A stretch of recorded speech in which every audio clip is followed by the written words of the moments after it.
আপনি কি বোঝেন না? আপনার সুগন্ধি, আপনার টানা টানা চোখের চাহনি, আপনার ওই ঠোঁটকে কাছে দেখে আমি তো নিজেকে অনেক কষ্টে আটকে রাখি। তোর কথাবার্তা শুনে মনে হচ্ছে তুই এর আগে অনেকের সাথে অনেক কিছু করেছিস। না না, সত্যি কথা বলছি, আমি এত কাছে থেকে কখনো কোনো মেয়েকে দেখিনি। তুই তো লন্ডনে ছিলি ছোটবেলা থেকে, সেখানে কি হয় না হয় আমার জানা আছে। বান্ধবীদের থেকে ফ্রি হাক তো পেয়েছিস। না, একদম না, আমি সব দিক থেকেই ভার্জিন। তা ফালতু এইসব কথা বলতে বলেছি? সরি। শোন, আমি তোর সাথে একটা ব্যাপারের ফয়সালা করতে আসছি। তুই এখন চাচি আম্মাকে কল দিবি, দিয়ে বলবি আমাদের এখানে আসতে। বাসার সবাই অপেক্ষায় আছে তার জন্য। এটা বল। আমার কল উনি রিসিভ করবে না। কেন? আমাকে বলে দিয়েছে আপনাকে বিয়েতে রাজি করিয়ে তারপর তার সাথে কথা বলতে, তাও সেটা মামার মাধ্যমে জানানোর পর আমার কল রিসিভ করবে। আমি আবারও স্পষ্ট করে বলছি, এটা সম্ভব না। তুমি চাইলেই সম্ভব। স্পর্ধা দিন দিন বাড়তেছে তোর। সরি, আপনি চাইলেই সম্ভব। আমার একটা রিলেশন আছে, সেই জন্য আমি সব ছেলেকে মানা করে দেই। আর এখন সিভি দেখাও বন্ধ করে দিয়েছি। সেটা বাসায় বলছেন না কেন? তার একটু সময় লাগবে, আর বলতে মানা করেছে তাই। ছেলে কি করে? রাজনীতি করে। শেষে কি না এই? এই তুই থাম, আমার পছন্দ নিয়ে তোর কথা বলতে হবে না। তাহলে আমার আপনার বিয়ে সম্ভব না। কখনো না। তাহলে আমি এত প্যারা নিচ্ছি কেন? এখানে আসবো না আসবো না, তাও জোর করে আমায় পাঠালো। এখানে আসলাম, এটা পরীকে দেখলাম, ভালোবাসলাম, আর এখন বলতেছে অন্য কারোর সাথে রিলেশন আছে।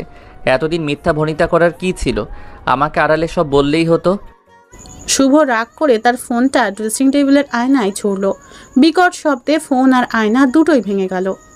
শুভ রাগ করে বাড়ির বাইরে পুকুর পাড়ে এসে বসল। শুভর রাগ দেখে ইরা চুপচাপ চলে যায় তার রুমে। এদিকে ঘন্টার পর ঘন্টা শুভ পুকুর পাড়ে বসে থাকে। অনেকক্ষণ পর পুষ্প আসলো। ভাইয়া, পুষ্প ডাকলো পিছন থেকে।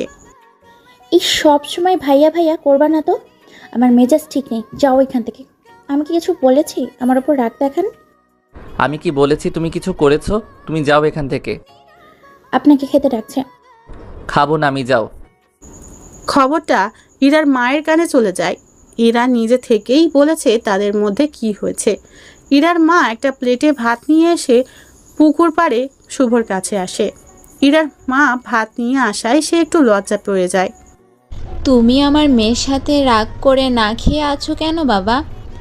রাগ তো আমার মেয়ের সাথে, খাবারের সাথে না। আমি তোমাকে খাইয়ে দেই। হ্যাঁ, চাচি আম্মা, আমি কোনো কথা শুনবো না। আমি কিন্তু তোমার মা, মায়ের কথা ফেলতে নেই। শুভ আর মানা করলো না। সে খাবার মুখে নিয়ে বলল, আমি যে জন্য আসছি সেটা না হলে মা আমার সাথে কথাই বলবে না। শোনো, আমার কথা যদি ও শুনতো আমি ওকে বুঝিয়ে বলতাম। ও এত জেদি, আমি ওর মা হয়ে ওর ধারে কাছে যেতে পারি না। মা আমাকে কেন যে এই সমস্যার মধ্যে ফেলে দিল? তুমি চিন্তা করো না, শেষে ভালো কিছু হবে। আর হ্যাঁ, রাগ করে না খেয়ে থাকবে না, ঠিক আছে? ইরার উপর রাগ করে থেকে শুভ ইরার সামনেই গেল না সপ্তাহখানেক। তবে বাসার সবার সাথে আগের থেকেও অনেক ফ্রি। ভাইদের সাথে আড্ডা দেওয়া, খেলাধুলা করা, বাড়ির দুই একটা কাজ করে দেওয়া, এগুলো শিখে ফেললো। হঠাৎ একদিন সকালে পুষ্প বলল, ভাইয়া চলেন আমার সাথে, আমাদের স্কুল দেখাবো। তুমি যাও, আমার কাজ আছে। আপনার কাজ তো শুধু শুধু বই পড়া, ওই ল্যাপটপটা চোখের সামনে নিয়ে সারাদিন দেখা। কাজ করি। ঘোড়ার ডিম কাজ করেন আপনি। আজব, তুমি আমার উপর রাখছো কেন? আমার মন মেজাজ ভালো নেই, আপনি আমার সাথে স্কুল যাবেন। আমি তোমাদের স্কুল দেখেছি। তো কি হয়েছে, আবার দেখবেন? বুঝেছি, ছাড়বে না তুমি, চলো। শুভ চলল পুষ্পর সাথে পুষ্প স্কুলে। পথে তাদের সাথে দেখা হয় ইরার সাথে। ইরা শুভর দিকে না তাকিয়ে পুষ্পর দিকে তাকিয়ে বলল, এই কই যাস? স্কুলে। ওকে নিয়ে কেন? ভাইয়া বললো তাই। আমি কখন বললাম? আপু ভাইয়া। পুষ্পকে থামিয়ে দিল। আমি বুঝেছি, তুই স্কুলে যা। পুষ্প কথা না বাড়িয়ে সেখান থেকে তাড়াতাড়ি চলে গেল। আর এই, তুমি আমার সাথে এসো। ইরাকে আজ অন্যরকম লাগছে। একদম ঠান্ডা মেজাজে শুভর সাথে কথা বলছে। শুভর বেশ ভালোই লাগছিল। ইরা পায়ে হেঁটে পুরো গ্রামে তাদের জমিগুলো দেখাতে লাগলো। দুজন এসে থামলো নদীর ঘাটে। ঘাটের পাড়ে কয়েকটা দোকান ছিল। এটাই গ্রামের শেষ মাথা। ইরা শুভকে নিয়ে নদীর একদম ধারে গেল। ভেজা বালুর উপর বসে বলল, ওই যে দোকানগুলো দেখছো, হ্যাঁ। 2 কাপ দুধ চা নিয়ে আসবা। আচ্ছা, যাচ্ছি। শুভ দোকানে একটু পর ফিরল। ইরা দেখলো দোকানদার নিজেও চলে আসছে। দোকানদার ইরার পরিচিত। ইরা বসা থেকে উঠে দাঁড়ালো। দোকানদার বিনয়ের সাথে বলল, আপনি আমার দোকানে চলুন, একটা কাস্টমারও নেই। আরে না চাচা, আপনি এখানে পাঠিয়ে দেন। দেখেছেন, আমি বললাম, শুনলেন না। শুভ দোকানদারকে বলল। দোকানদার আর কথা বাড়ালো না, সে চা আনতে গেল। ইরা আবার বসলো। ইরার দেখা দেখি শুভ বসলো ইরার পাশে, তবে দূরত্ব বজায় রেখে। শীতের শুরুতে নদীতে পানি কম, সাথে মৃদু স্রোত ছিল। দুজনেই চুপচাপ বসে, কারো মুখে কোনো কথা নেই। একটু পর লোকটা এসে চা দিয়ে গেল। ইরা চায়ের কাপে চুমুক দিয়ে বলল, তুমি আমার বয়সে ছোট, তাই আমি তুমি করে বলছি, অন্য মাইন্ডে নিও না। আমি একটা ট্যুরের প্ল্যান করতে চাচ্ছি। কোথায় যাওয়া যায় বলো তো? কাজাকিস্তান। আরে এই দেশেই।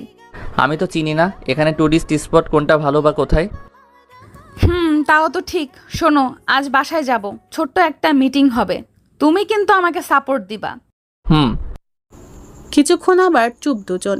শুভ মনে মনে ভাবছে, আজ ভিন্ন একটা মানুষকে দেখছে সে। তার কথাবার্তা আর চলন অন্য দিনের চেয়ে ভিন্ন। ইরা চা খাওয়া শেষে শুভকে নিয়ে বাসায় ফেরে। সন্ধ্যায় একটা মিটিং ঘোষণা করে। সবাই উপস্থিত হলে সেখানে পিকনিকের কথা বলে, আর সেটা হবে সমুদ্র দেখতে যাওয়া। শুভ ইরার প্রস্তাবকে সাপোর্ট দেয়। সে দেখা দেখি ছোট বড় সবাই রাজি হয়। তবে পরিবারের সবাই যাবে না। বেছে বেছে 20 জন নেওয়া হবে, আর সেটা সিলেক্ট করবে ইরা। এই ঘুরতে যাওয়ার প্ল্যান করার জন্য এই কয়েকদিন ইরার সাথে শুভর বেশ কথা হয়েছে। তাদের মধ্যে অন্যরকম একটা মিল তৈরি হয়েছে, তবে সেটা ভালোবাসার জন্য নয়, শুধু এই ট্যুরের জন্য। দেখতে দেখতে আসলো সেই দিন। ইরার সিলেকশন অনুযায়ী 20 জন নিয়ে একটা বাস ভাড়া করে তারা সমুদ্র দেখতে যাবে। সন্ধ্যার দিকে রওনা হয় তারা। নদীর ওপার থেকে পাকা রাস্তা, বাস আগেই এসে উপস্থিত। সন্ধ্যায় সবাই নৌকায় পার হয় নদীটা। বড় বাসে অনেকগুলো সিট ছিল, যে যার সুবিধা মতো বসলো। আর রান্নার জন্য তারা দুজন বাবুর্চি আর বাজারও নিয়ে যাচ্ছিল সাথে। এদিকে পুষ্প বাদিয়েছে ঝামেলা। বাস তখন চলতে শুরু করে। শুভ বসেছিল তার এক ভাইয়ের সাথে। সেটা দেখে পুষ্প শুভকে ডেকে তার কাছে নিয়ে বসায়। এটা দেখে ফেলে ইরা। সাথে সাথে শুভ তার পাশে বসায়, তারপর বলে, তোমাদের মধ্যে কিছু আছে? না না, আর কিছু যে নেই, এটা ভালো করেই তো জানেন। ও এত ডাকে কেন? আমি জানি না। তুমি এখানেই বসো। আচ্ছা। সমস্যা নেই তো? না, সমস্যা নেই। দুজন পেছনের দিকে বসেছিল। বাসে কেউ চিল্লাপাল্লা করতে পারবে না। এখানে সবার থেকে বয়সে বড় ইরা। তার কথা মতো সব হচ্ছে, তাই যে যার মতো চুপচাপ। কিছুক্ষণ পর, ঠান্ডা লাগছে তোমার? না, ঠিক আছি। আমি একটা বড় চাদর এনেছি, দাঁড়াও বের করে নেই। ইরা শুভকে বলল। ইরা ব্যাগ থেকে চাদর বের করে অর্ধেক নিজের গায়ে আর অর্ধেক শুভর গায়ে জড়িয়ে দিল। চাদরের উষ্ণতায় শুভর চোখে ঘুম চলে আসে। শুভ ঘুমের মধ্যে ইরার খুব কাছে চলে যায়। হঠাৎ করেই শুভর মুখটা চলে যায় ইরার ঘাড়ে। ইরার অস্বস্তি হতেই সে শুভকে ডাকতে শুরু করে। সবাই যেন শুনতে না পায়, এই জন্য ফিসফিস করে বলে, এই ওঠো। শুভ উঠছেই না। ইরা শুভর মাথা সরাতে যাবে, অমনি শুভ ইরার পেছন দিয়ে হাত দিয়ে জড়িয়ে ধরে। এদিকে ইরার ঘাড়ের দিকে থাকা শুভর নাক ঠোঁট বারবার ইরার গলা স্পর্শ করছে। ইরা শক্তি দিয়ে শুভকে ছাড়ানোর চেষ্টা করলেও কাজ হয় না। এইভাবে ঘন্টাখানেক পার হওয়ার পর শুভ চোখ খুলে দেখে ইরা তার মাথার সাথে মাথা টেকিয়ে ঘুমিয়ে আছে। শুভ ইরার কাঁধ থেকে মুখ তুলতেই দেখে ইরার কাঁধে লালা লেগে আছে। সেটা শুভ একবার মুছে দ্বিতীয়বার মুছতে গেলেই ইরা শুভর হাত ধরে ফেলে। এইগুলো তো ঠিক না। সরি, আসলে আমি মুছতেছিলাম। আমি মুছবো, সমস্যা নেই। তুমি একটা মেয়ের গায়ে এভাবে হাত দিতে পারো না। আসলে আমি এটা মুছতে গিয়ে কি দেখলে বলো? কই না তো, আমি কিছু দেখিনি। তাহলে অবাক চোখে তাকিয়েছিলে যে? আপনি ভুল বুঝছেন। আমার চোখ তো ভুল কিছু দেখছি। সরি। চরিত্রের সমস্যা আছে। আসলে সেটা না, আমি আপনাতে বারবার আটকে যাই। ব্যাপারটা আসলে তা না, অন্য কিছু লোভ আছে। একদম না, আমি শুধু চুপ, কথাবার্তা সীমার মধ্যে রাখো। চুপচাপ বসে থাকো। এমনিতে অনেক কিছু করে ফেলেছো, ছোট দেখে কিছু বলিনি। ছোটরা ভুল করলে একটু একটু শুধরে নিতে হয়। আমাকে শেখাতে আসছো? না না, এমনি বললাম। পুরো পথ আর কোনো কথা হয়নি তাদের। ভয়ে দুজনের একজনও আর ঘুমায়নি। এক চাদরে থেকেও বেশ দূরত্ব ছিল দুজন। ভোরে তারা পৌঁছে যায় কক্সবাজার। আগে থেকে ঠিক করা হোটেলে সবাই গিয়ে উঠল। ইরার কড়া নির্দেশে সব নিয়মকানুন মেনে যাকে যেখানে রুম দেয়া হয়েছে সে সেখানে। শুভ তার ভাইদের সাথে এক রুমে আছে। সবাই 3-4 জন করে একটা করে রুমে। তবে ইরা শুধু এক রুমে একা। রুমের মধ্যে সবার বসে থাকতে ইচ্ছে করছিল না। সমুদ্রের এত কাছে এসেও সমুদ্রের পানিতে গা ভেজাতে পারছে না কেউ। ইরার নির্দেশ অনুযায়ী সবাইকে 3 ঘন্টা রুমে রেস্ট নিতে হবে। তারপর খাওয়া দাওয়া শেষ করে নিরিবিলি একটা জায়গায় যাবে, যেখানে তারা দুপুরের খাবার আর রাতের খাবার খাবে। তারপর আবার হোটেলে ফিরবে। ঠিক 3 ঘন্টা পর সবাইকে নিয়ে বের হলো ইরা। পরিচিত লোক দিয়ে নিরিবিলি আর সেফ জায়গা খুঁজে সেখানে তারা অবস্থান নিল। বাবুর্চি রান্নার কাজ শুরু করলো। কয়েকজন ছবি তুলতে ব্যস্ত, কেউ আবার সমুদ্রের পানিতে সাঁতার কাটছে। শুভ তার ভাই বোনদের সাথে বেশ মজা করছে। ইরা সবকিছুর দেখাশোনা করছে একটা গাছের ছায়ায় চেয়ার পেতে বসে। তার পাশেই একটা ভাঙা মাঝারি সাইজের নৌকা। শুভ মজা করতে করতে একটা সময় করলো ইরা চেয়ারে বসে এক দৃষ্টিতে সমুদ্র দেখছে। শুভ দৌড়ে কাছে আসলে ইরা শুভকে দৌড়ে আসা দেখে বলল, কোনো সমস্যা?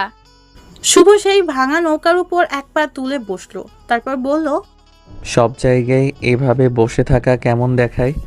আপনিও চলুন, মজা করবেন আমাদের সাথে। আমি বেশ উপভোগ করছি। ঘোড়ার ডিম। শুভ বিড়বিড় করে বলল, কিছু বললে?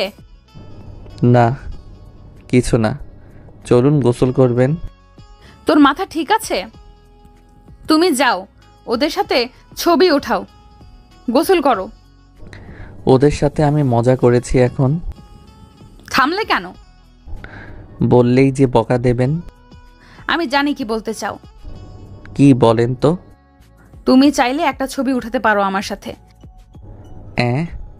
আপনি কোনো সেলিব্রিটি না বা আমার ক্রাশ না যে আপনার সাথে আমার ছবি উঠতে হবে। আপনি বসে থাকেন আপনার মতো, আমি আসি। শুভ কথাটা বলে আবার ওদের সাথে যোগ দিল মজায়। এদিকে ইরা রাগে ফুঁসতে ফুঁসতে পানিতে নামলো। শুভ তখন হাঁটু পানিতে ছিল। ইরাকে পানিতে নামতে দেখে অন্য ভাই বোনগুলো চুপ হয়ে গেছে। শুভর সামনে যে ছিল সে শুভর পেছনে তাকাতে বলে ইশারায়। শুভ পিছনে তাকাতেই দেখে ইরা হেব্বি রেগে আছে। শুভ আরো রাগিয়ে দেওয়ার জন্য বলল, হঠাৎ কুয়োর ব্যাঙ সমুদ্রে। শুভ খিলখিল করে হাসতে লাগলো। এরপর ইরা শুভর গলা চেপে ধরে, তারপর ধাক্কা দিয়ে পানিতে ফেলে দেয়। হাঁটু পানিতে ইরা শুভর হাঁটুতে বসে সেইভাবে গলা চেপে ধরে। শুভ একটু অভিনয় করে চোখ বন্ধ করে জিভ বের করে। এটা দেখে ইরার তো প্রাণ যায় যায় ভাব। আশেপাশে থাকা সবাই ভয় পেয়ে যায়। এই কি হলো তোমার? আমি তো তোমায় এত জোরে চেপে ধরিনি। এই ওঠো। ইরা শেষমেশ কান্না করে দেয়। তৎক্ষণাৎ শুভ চোখ খুলে বলে, আমি বেঁচে আছি, কান্না করতে হবে না সোনা। ইরা রেগে গিয়ে শুভর গালে দুটো থাপ্পড় মেরে উঠে চলে যায়। সবাই তখন মজার ছলে বলে, আহারে ভালোবাসা। শুভ ভেজা কাপড়ে ইরার পিছু নিল। পেছন পেছন হেঁটে বলল, আমাকে সবার সামনে এভাবে মারলেন কেন? ইরা থেমে গিয়ে শুভর দিকে ঘুরে বলল, ছোটদের সাথে বেশি মিশতে নেই, তাহলে মাথায় উঠে যায়। আমি তো সবার সাথে মজা করার জন্যই গিয়েছিলাম। তুই কি করলি? আমি তো মজাই করলাম। এটাকে মজা বলে? হ্যাঁ, তো কি? আর সোনা বললি কেন? বড়দের কিভাবে সম্মান করতে হয় জানিস না তুই? রাতে এমন করলি, তারপর এখন আবার এমন বলতেছিস। ইরা কথা বলতে বলতে খুব সিরিয়াস হয়ে যায়। ইরা আরো বলতে থাকে, আমি ভাবছি তোর মধ্যে হয়তো পরিবর্তন আসছে। তোর মধ্যে থাকা পূর্বের ধারণা বদলেছে। এখন তো দেখছি কিছুই হয়নি। তুই সুযোগের অপেক্ষায় থাকিস সব সময়, তাই না? চরিত্রহীন কোথাকার। ইরা উচ্চস্বরে কথাগুলো বলে বকা দিতে থাকে শুভকে। শুভ মাথা নিচের দিকে দিয়ে দাঁড়িয়ে চোখের পানি ফেলে। ইরা চলে যায় সেই গাছের ছায়ায় যেখানে তারা তাঁবু টেনেছে। এদিকে পুষ্পসহ বাকি ভাই বোনগুলো টের পেয়ে যায় যে তাদের বড় আপু শুভকে ইচ্ছে মতো বকেছে। এদিকে ইরার মেজাজ 2 গুণ খারাপ হয়ে যায়। সবাইকে পানি থেকে উঠে আসতে বলে, সবাইকে ডেকে নিয়ে এসে বলে, আমরা আজ রাতেই রওনা হব। কেন রওনা হব সেটার কৈফিয়ত কেউ চাইবি না। সবাই কোনো শব্দ করলো না। সব ভাই বোনের মন খারাপ হয়ে গেল। শুভ তো তাদের তাঁবু থেকে অনেক দূরে একা বসে আছে, মন খারাপ করে তাকিয়ে আছে সমুদ্রের দিকে। দুপুরের খাওয়ার সময় হলো। সবাই হাত মুখ ধুয়ে গোল হয়ে খেতে বসলো, কিন্তু সেখানে শুভ আসলো না। সে ওই জায়গায় 2 ঘন্টা যাবৎ বসে আছে। শার্ট প্যান্টে বালু লেগে আছে। হাতের মুঠোয় বালু নিয়ে উপর থেকে নিচের দিকে ছাড়ছে আর গভীর মনোযোগে কি যেন ভাবছে। ইরার নির্দেশে শুভকে ডাকতে আসে তাদের চাচাতো ভাই রিফাত। ভাইয়া, আপু খেতে ডাকছে। রিফাত তুই যা, আমি খাবো না। না গেলে আরও সমস্যা হবে। এমনিতে বলেছে আজকেই চলে যাবে, যেখানে আমাদের সপ্তাহখানেক থাকার কথা। কখন বলেছে এটা? তুমি যখন এসে এখানে বসেছো তখনই বলেছে। উনি না বললেন তোরা সপ্তাহখানেক এখানেই থাকবি? ব্যবস্থা আমি করে দেব। এখন যা, খেয়ে নে। তুমিও চলো। আমার খিদে নেই। রিফাত গিয়ে ইরার কাছে বলে, ভাইয়া খাবে না, তার ক্ষুধা নেই। ইরা তার জন্য খাবার পাঠায় প্লেটে। রিফাত খাবার নিয়ে আসে শুভর কাছে। এই আমি তোকে কি বললাম? আপু পাঠালো। আমার কথা তোর আপুর কানে যায়নি? তুই বলিসনি? বলেছি তো। আমি কোনো সমস্যা চাই না আর। খাবার নিয়ে যা, খেয়ে নে তোরা। আমার ক্ষুধা লাগলে আমি খাবো। ঠিক আছে। রিফাত প্লেট ফিরিয়ে নিয়ে আসায় ইরা বলল, খেলো না? না আপু। আচ্ছা তুই খেয়ে নে, আর যার যা লাগবে নিয়ে খা, সমস্যা নেই, অনেক আছে। খাওয়ার পর্ব যখন শেষ তখন শুভ দেখলো ইরা আবার একা বসে। বাকি সবাই আশেপাশে ঘুরছে। মাঝে মাঝে ইরা আর চোখে শুভর দিকে তাকাচ্ছে। শুভ সেটা খেয়াল করে ইরার কাছে যাওয়ার জন্য হাঁটতে শুরু করলো। হাতে পায়ে আর শার্ট প্যান্টে লাগা বালুগুলো কোনো রকম ঝেড়ে ইরার সামনে গিয়ে বলে, সমস্যা আমার জন্য হয়েছে, রাগ আমার উপর। একজনের জন্য মেজাজ খারাপ করে সবার আনন্দ আপনি নষ্ট করতে পারেন না। আমার খারাপ ব্যবহারের জন্য সরি। আমি আপনাদের থেকে আলাদা হচ্ছি। আপনার কাছে রিকোয়েস্ট, ওদের যেন মন খারাপ না হয়। কথাটা বলে শুভ তার মতো হাঁটতে থাকলো। যেদিকে হোটেল ছিল তার বিপরীত দিকে। ইরা শুভকে থামায় না। শুভ হাঁটতে হাঁটতে কিছুদূর যাওয়ার পর মানুষের সাথে মিশে যায়। এদিকে রাত হলো, সবাই ফিসফিস করে বলাবলি করছে। শুভ ভাই কোথায়? রাতে সেখানেই খাবার সময় ইরা বলল, আমরা যাচ্ছি না, আমরা থাকছি। মন খারাপ করে থাকিস না কেউ। আর এরপর কোথায় যাব সেটা তোরা জানা খাওয়া শেষ করে। আপু শুভ ভাইকে দেখছি না। হয়তো হোটেলে গিয়েছে। তোমাকে বলেছে এটা? না। যদি না গিয়ে থাকে? এত টেনশন কিসের তোদের? হ্যাঁ, সেটা ছোট মানুষ না যে হারিয়ে যাবে। ইরা রাখতেই সবাই চুপ। আজকের বাহিরে পূর্ণিমার আলোয় খাবারের পর্ব শেষ করে সবাই হোটেলে পৌঁছে যায়। যে যার রুমে গিয়ে ফ্রেশ হয়ে নেয়। রিফাতের রুমে শুভ থাকার কথা, সেখানে তাকে না পেয়ে রিফাত কথাটা পুষ্পকে জানায়। পুষ্প আর রিফাত রুমের দরজায় দাঁড়িয়ে কথা বলছে। ভাইয়া যে নেই, এটা এখন কি বলতে যা বাপুকে? আমি পারবো না, আমার ভয় করে। তুই যা। আমার দায়িত্ব থেকেই যেতে হবে। কি? তোর আবার কিসের দায়িত্ব? আরে একটা ভাই নেই, এটা চিন্তার বিষয় না? আমি বুঝি কি তুই কিসের অপেক্ষায় আছিস। যাও যাও, তোমার বুঝতে হবে না।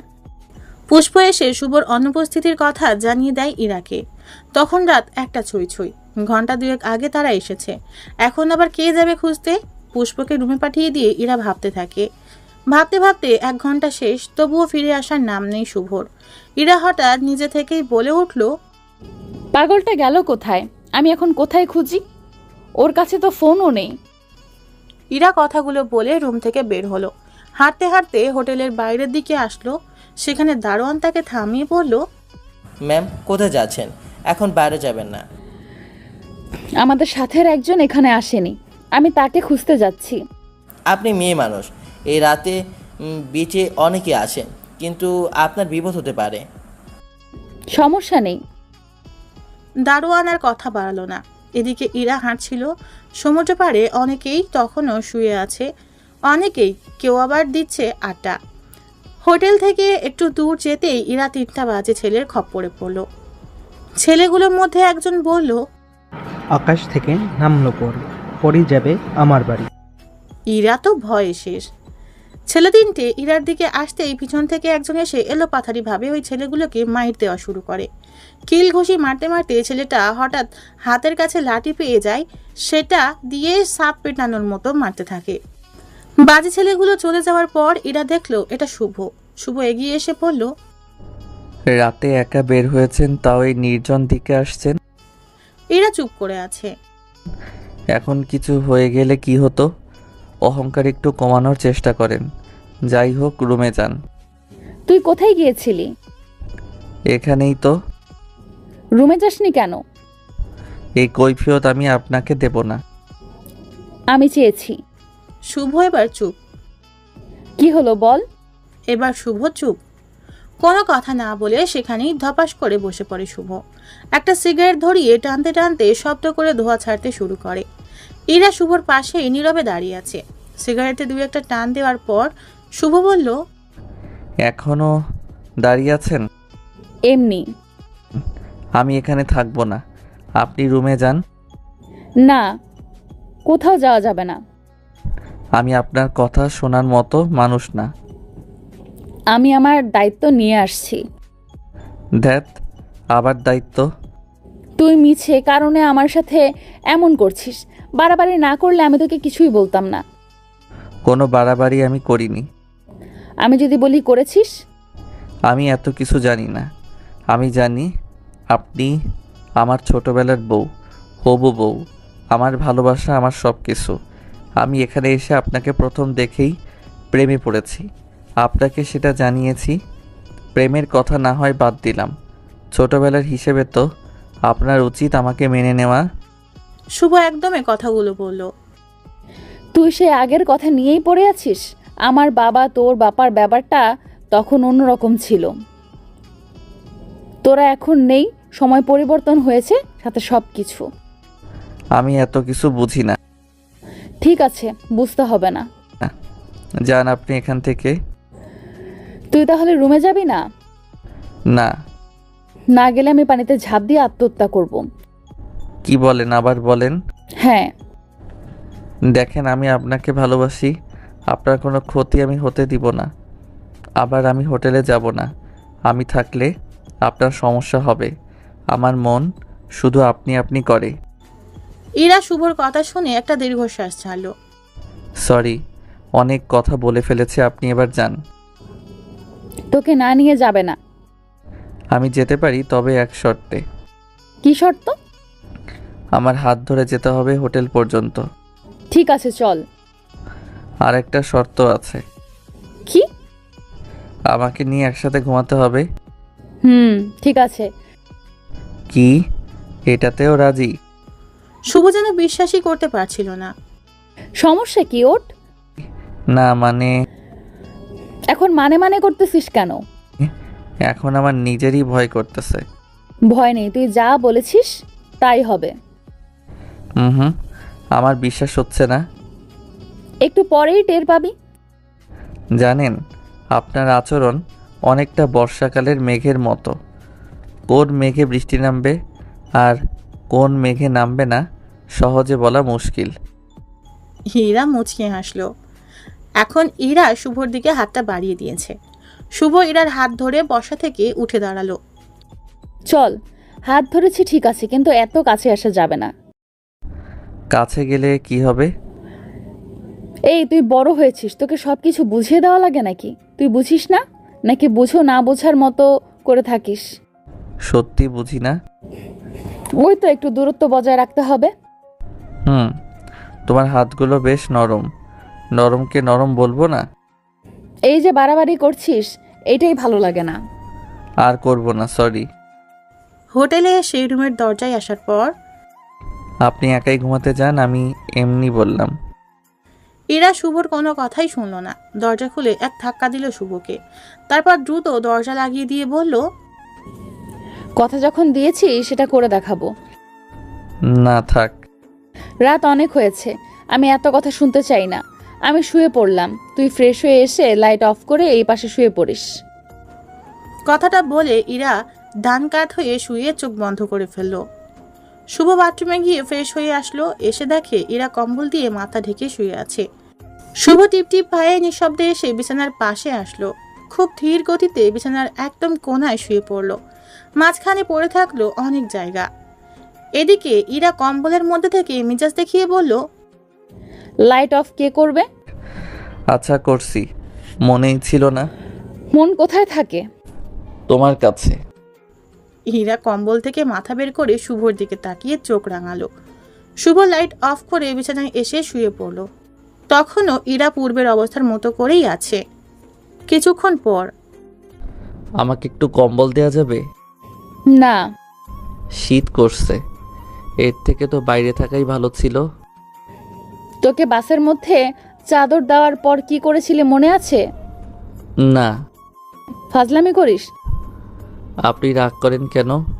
আমি ঘুমের মাঝে কি করেছি সেটা কি মনে থাকবে আমার? আমি তো জানি না কি করেছি।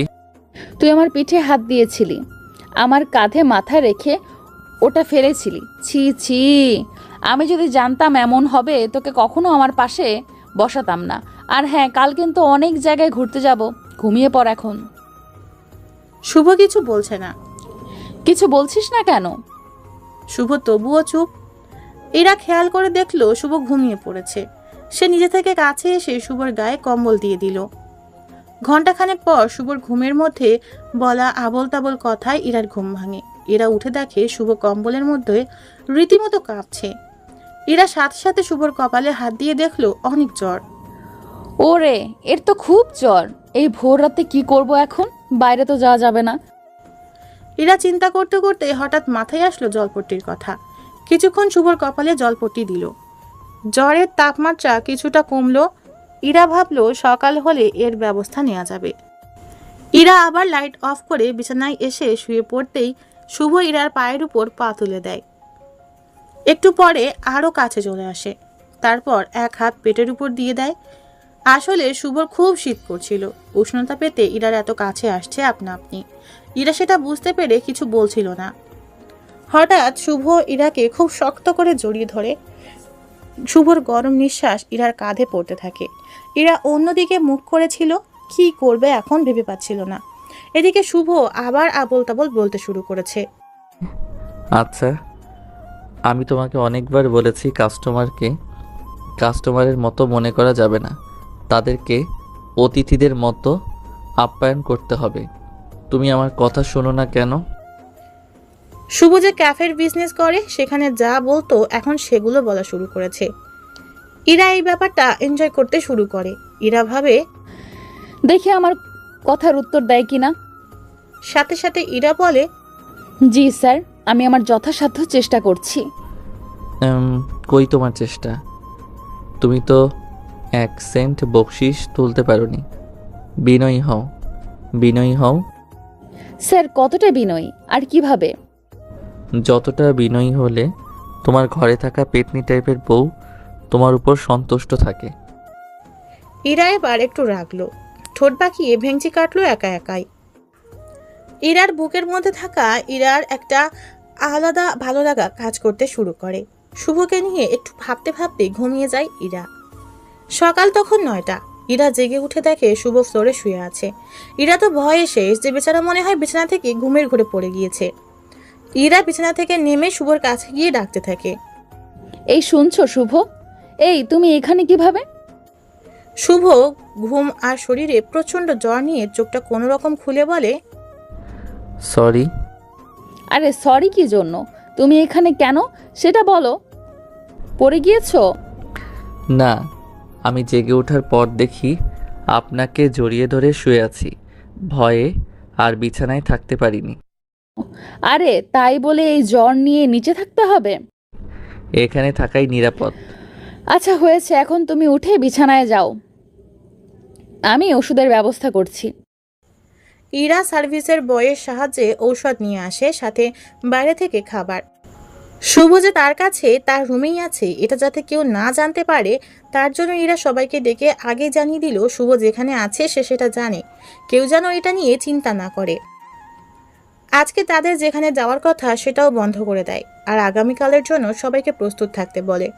মেয়েদের বলে দেয় রুমের বাইরে যাওয়া চলবে না, আর ছেলেদের বলে দেয় তারা যেন বেশি দূর না যায়। আজকে সবার খাওয়া হবে এই হোটেল থেকেই। সবাই একটু মন খারাপ করলেও করার কিছু নেই।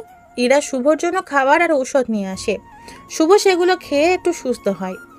এখন শুভ সোফায় বসে আছে আর ইরা বিছানায় বসে বাড়িতে কল করে এখানকার অবস্থা জানাচ্ছে।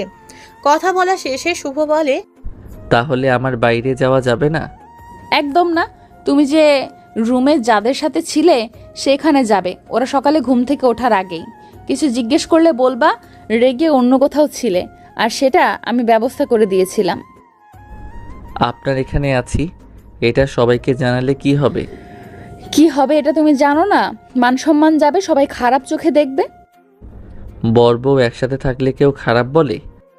আবার সরি। আপনি আমার অসুস্থতায় এত কিছু করছেন কেন? কারণ আমি তোমার বড়, তুমি আমার ছোট ভাই, তাই। থাক আর বলতে হবে না, হৃদয়টা অলরেডি ভেঙে দিয়েছেন। খুব দুষ্টুমি করতে জানো। জি। আচ্ছা সিরিয়াসলি একটা কোশ্চেন করি? করো। আমি যে আপনাকে ভালোবাসি এটা আপনি বিশ্বাস করেন না? না। আমি তো কত কিছু করি তারপরও বিশ্বাস করেন না কেন? তুমি ছোটবেলা থেকেই খুব দুষ্টু, এই জন্যই তোমার সব কিছুই আমার কাছে দুষ্টুমির মতোই লাগে। ও আচ্ছা। আমি তোমাকে নিজে কিছু বলি যেগুলো তোমার সাথেই ঘটেছে, কিন্তু তোমার অজানা। এমন কিছু আছে? হ্যাঁ। তাহলে বলেন শুনি। তোমার আমার বয়সের পার্থক্য 5 বছরের। তুমি যখন ছোট, একদমই মানে মাত্র 2-1 পা করে হাঁটতে শিখেছ, তখন কিন্তু আমার বুদ্ধি হয়েছে। তো তখন সবার মুখে শুনেছি তুমি আমার বর হবে, তোমার সাথে আমার বিয়ে ঠিক করা আছে। তখন বিয়ের মানে বুঝতাম না আমি, শুধু সবাই বলতো এটা তোর বর হবে, বর। বেশিরভাগ সময় চাচি আম্মা মানে তোমার মা তোমাকে আমার কাছে দিয়ে যে সে কাজ করত। আমি তোমাকে অনেক কোলে রেখেছি, তুমি খাইতে চাইতে না, প্রচুর কান্না করতে, আমি তোমাকে খাইয়েছি। আবার তুমি হিসু করতে অনেক আমার কোলেই। হঠাৎ করে শুভ হেসে উঠল। এই থামো, আগে বলতে দাও। আচ্ছা বলেন। শুভ গভীর মনোযোগ দিল।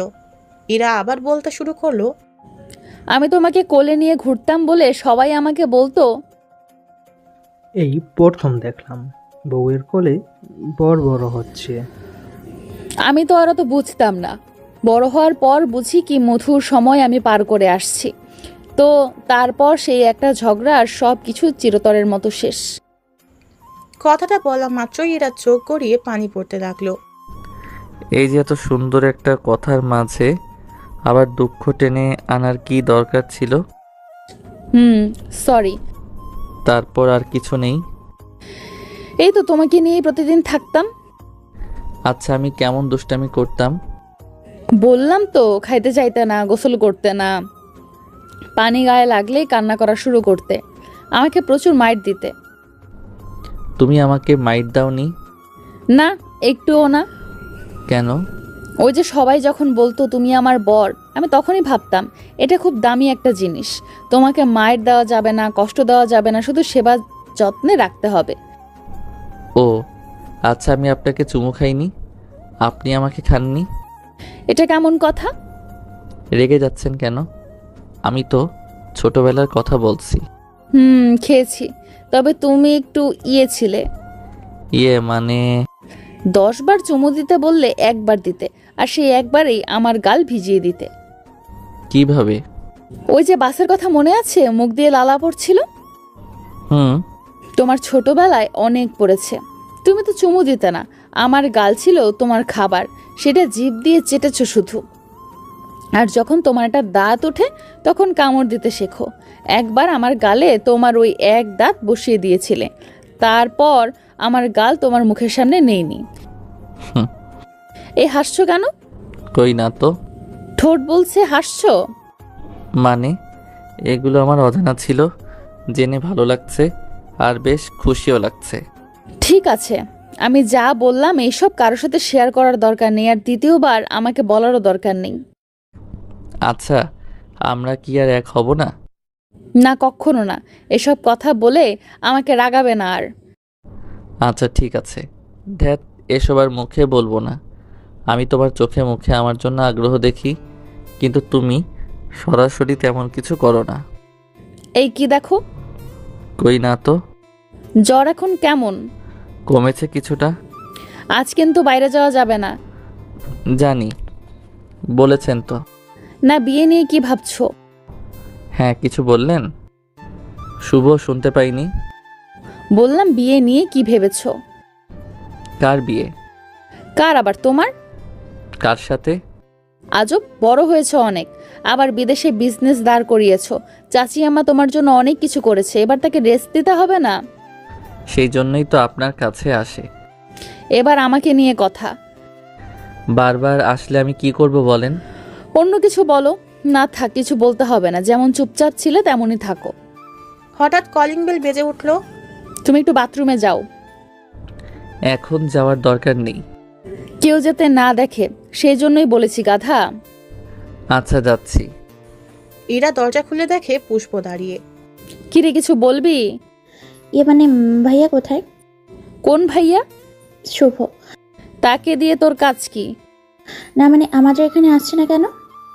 আমার সাথে কথা হয়েছে, কাল আসবে। সত্যি? হুম। আচ্ছা ঠিক আছে। আর শোন, বলো। সবাইকে বলে দিবি আমার রুমে এসে যেন আমাকে বিরক্ত না করে, কোনো দরকার হলে কল দিতে বলবি। হুম রুমে যা এখন, বাইরে কিন্তু যাওয়া যাবে না। হুম। পুষ্প চলে গেলে ইরা দরজা লাগিয়ে দেয়। এদিকে শুভ বাথরুমে গিয়েছে আর বের হচ্ছে না। ইরা বাথরুমের দরজায় নক করে বলল, হলোটা কি তোমার? আমি গোসল করছি। তোমাকে এই জ্বরের মধ্যে কে গোসল করতে বলেছে? দেখলাম অনর্থক বসে থেকে সময় নষ্ট করে লাভ নেই, এর চেয়ে ভালো কিছু একটা করি। তাই বলে গোসল? হুম। সাধে কি আমি পাগল বলি? ছোটবেলায় ঠিক এমন কাজ করতে, তবে গোসলের বেলায় বিপরীত। হ্যাঁ, একটু অপেক্ষা। ঠিক আছে, তাড়াতাড়ি। ইরা বিছানায় বসে অপেক্ষা করে। কিছুক্ষণ পর শুভ বের হলো তোয়ালে পরে। তাছাড়া তার গায়ে কিছু নেই। ইরা দেখলো তার তোয়ালেটা নিয়েছে, দেখেই তো এক চিল্লানি। এটা কি করেছো? আমার তোয়ালে নিয়েছো কেন? তো কি হয়েছে? আমাকে তো বাইরে যেতে দেবেন না। ভেতরে পেয়েছি সেটা পরে, বাইরে এসেছি। ইরা তোয়ালে খুলে নেওয়ার জন্য শুভর দিকে এগিয়ে গেল, এমনকি তোয়ালের এক পাশ ধরেই ফেললো। এখন শুধু টান দেয়া বাকি। তখন শুভ বলল, আরে আরে, এটা কি করছেন? এটার পর আর কিছু নেই তো। আমার তোয়ালে দাও। আরে ছাড়ুন ছাড়ুন, আমি দিচ্ছি। না, তুমি এখনই দাও, আমি কিচ্ছু জানি না। এটা খুলো তুমি। আমি দেব বলেছি তো, এখন টানলে কি হবে জানেন? খুলে আসবে তুমি। ঠিক আছে। ধুয়ে মেলে দিও। ওকে। শুভ ভেতরে গিয়ে প্যান্ট আর শার্ট পরে আসলো। ওয়াশরুম থেকে বের হয়ে বলল, যেমনটা বলেছিলেন তেমনটা করেই আসছি। তোয়ালে সুন্দর করে ধুয়ে মেলে দিয়ে আসছি। আরে পাগল, তুমি তো মাথাই মোছুনি। সমস্যা নেই। এখন জ্বর ঠান্ডা জোরালো ভাবে লাগবে। না, কিছু হবে না। শুভ কথাটা বলে সোফায় বসলো। ইরা এগিয়ে এসে তার ওড়না দিয়ে শুভর মাথা মুছে দিতে থাকে। নিজের প্রতি এত কেয়ার দেখে শুভ একদম হাঁ হয়ে যায়। যে মেয়ে তোয়ালে ব্যবহার করার জন্য এত কথা বলল, সে মেয়ে কিনা তাকে নিজের ওড়না দিয়ে মাথা মুছে দিচ্ছে। মুছতে থাকা অবস্থায় শুভ ইরাকে বলল, আপনাকে একটা কথা বলি। বলো। আপনি তো আমাকে ওই দিক দিয়ে ভালোবাসেন না, তাহলে আমাকে এত কেয়ার করছেন কেন? অভ্যাস। ছোটবেলায় হয়েছে? তুমি ছোট, এসব বুঝবে না। এত বড় হয়েও আমি ছোট? তুমি কি বলেছো আমি শুনেছি, কিন্তু বড়দের সামনে এইভাবে কথা বলবা? যা বলবা স্পষ্ট করে বলবা। আচ্ছা সরি। নাও, মাথা মুছে দিয়েছি। আর তোমার জ্বরও কিছুটা কমেছে, তবে তাপমাত্রা আবারও বাড়তে পারে। তুমি নিজ দায়িত্বে ওষুধগুলো খেয়ে নিও। আমার মনে থাকবে না, ওষুধ আমার অপছন্দ। জ্বর হোক আর যাই হোক, আমি ওষুধ খাই না, এমনি এমনি ঠিক হয়ে যায়। এটা একদিন বড় আকার ধারণ করবে। সে করলে করুক, মরেই তো যাব, এর চেয়ে বেশি কিছু তো হবে না। আবার বাজে কথা বলে। কথার কথা বললাম। তবুও তো বাজে কথা। সরি। এখন বিছানায় হাত পা টান টান করে শুয়ে থাকো, আমি ওদের দেখে আসছি। আর কেউ কলিং বেল বাজালে আগে দেখবে কে আসছে, তারপর দরজা খুলবে। ওকে? আচ্ছা। গুড। শুভ বিছানায় শুয়ে পড়ার পর ইরা অন্যদের রুমে গিয়ে দেখা করে সবার সাথে। বাবুর্চিদের আলাদা একটা রুমে রেখেছে, তাদের সাথে কথা বলে আসে যে তারা আগামীকাল বের হবে। সবার সাথে কথা বলে ইরা তার রুমের দরজায় এসে কলিং বেল বাজায়। শুভর উঠতে বেশ কষ্ট হয়, কারণ জ্বরটা আবার বেড়েছে। দরজা খুলতেই ইরা দেখলো শুভর অবস্থা খারাপ, শরীরে আবার অনেক তাপমাত্রা, মাঝে মাঝে মা মা করে ডাকছে। ইরা ভেবে পাচ্ছিল না কি করবে এখন। ইরা পুনরায় জলপট্টি করে তাপমাত্রা কমিয়ে আনে আর একটা ঔষধও খাইয়ে দেয়। শুভর মাথার পাশে বসে হাত বুলি দিতে থাকে। অনেকটা সময় পার হবার পর যখন শুভ একটি ভালো বোধ করে, তখন শুভ চোখ খুলে। শুভ দেখতে পায় ইরা মনমরা হয়ে বসে আছে তার পাশে আর তার মাথায় হাত বুলিয়ে দিচ্ছে। শুভ মুচকি হেসে বলে, আমি আপনাকে খুব কষ্ট দিচ্ছি, তাই না? আমি আমার রুমে চলে যাই। না না, তুমি আমার কাছে থাকবে। ইরা বেশ আগ্রহ নিয়ে বলল, আপনার যে কষ্ট হচ্ছে। না, আমার কষ্ট হচ্ছে না। তুমি আগে বলো, এখানে থাকবে নাকি বাসায় যাব? সবাই তো ঘুরতে আসছে, এখন তো যাওয়া যাবে না। তোমার অবস্থা তো খারাপ। না, আমি ঠিক আছি। না, তোমার নাজুক অবস্থা। ঠিক হয়ে যাবে। হসপিটালে ভর্তি করাবো। না না, তা করাতে হবে না। কেমন লাগে আমাকে বলবা। হ্যাঁ, আমি এখানে আছি। শুভ ইরার কথা আর কেয়ার দেখে চোখের পানি ফেলতে থাকে। শুভ শুধু মনে করেছিল ইরা একটা বদমেজাজি, ইরাকে বউ বানানোটা চ্যালেঞ্জ হিসেবে নিয়েছিল। কিন্তু এই মেয়ের মধ্যে তার জন্য এত গভীর ভালোবাসা আছে শুভ সেটা জানতই না। আর ইরার সেই রিলেশনের কথা মিথ্যা ছিল, যেটা পুষ্পর কাছে জানতে পারে শুভ, সেটা আবার ঘুরতে যাওয়ার কিছুদিন আগে। সব মিলিয়ে এখন শুভর ধারণার ঠিক উল্টো এই মেয়েটা। শুভর চোখে পানি দেখে ইরাও হুট করে কান্না করে দিয়েছে। কান্না করতে করতে বলল, আমি জানি না তোমার কি হয়েছে, তুমি কান্না করতেছো কেন? তোমার খুব কষ্ট হচ্ছে, আমি তোমার হসপিটালে নিয়ে যাব। আপনি কান্না করছেন কেন? আমি ঠিক আছি। অন্য একটা কারণে আমার চোখে পানি আসছে। কি কারণ বলো? মায়ের কথা মনে পড়ছে। মিথ্যা বলল। আমি চাচ্ছি আমাকে কল দেব। আপনি তো জানেন মা এখন আমার সাথে কথা বলবে না। অসুখের কথা শুনলে বলবে। না থাক, আবার সে টেনশন করবে। দুপুরের খাবার আনাবো? আর একটু পর খাই। না, আমি আনিয়েছি।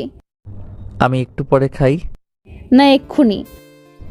উঠতে একটু কষ্ট হবে আমার, শুয়ে থাকতে হবে। আমি খাইয়ে দিব। উঠতে তো হবে।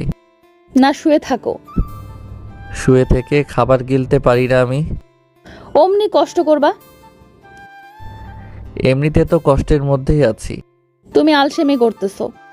শুভ যখন ঘুমেছিল তখন ইরা সব রেডি করে রাখছে। ইরা প্লেটে খাবার নিয়ে শুভর সামনে আসলো, শুভকে উঠতে বলল।